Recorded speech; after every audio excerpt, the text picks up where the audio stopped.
पाकिस्तान ने दूसरे टी20 में जिम्बाब्वे को 10 विकेटों से शिकस्त देकर 3 टी20 मैचेस की सीरीज में फैसलाकुन बढ़तरी हासिल कर ली है। बुलावायो के मैदान पर खेले गए मैच में जिम्बाब्वे पहले बैटिंग करते हुए अपने टी20 इंटरनेशनल के कम तरीन स्कोर 57 रन पर आउट हो गई। 9 खिलाड़ी डबल फिगर में भी दाखिल न हो सके।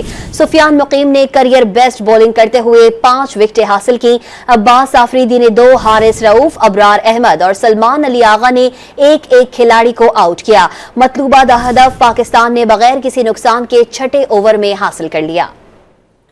आपको बताएं इस हवाले से कि पाकिस्तान ने दूसरे टी20 में जिम्बाब्वे को 10 विकेटों से शिकस्त देकर टी20 मैचेस की सीरीज में फैसलाकुन बढ़तरी हासिल कर ली है। आपको बताएं कि बुलावायो के मैदान पर खेले गए मैच में जिम्बाब्वे ने पहले बैटिंग करते हुए अपने टी20 इंटरनेशनल के कम तरीन स्कोर 57 रन पर आउट हो गए।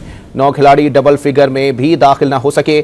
आपको बताएं कि सुफियान मुकीम ने करियर बेस्ट बॉलिंग करते हुए 5 विकेटें हासिल की हैं। आपको बताएं कि लेफ्ट आर्म चाइनामैन सुफियान मुकीम ने जिम्बाब्वे के खिलाफ दूसरे टी20 में तबाही मचा दी। करियर की बेहतरीन बॉलिंग करते हुए 2.4 ओवर्स में सिर्फ 3 रन देकर 5 खिलाड़ियों को चलता किया। सुफियान मुकीम का ये 6ठा टी20 मैच था।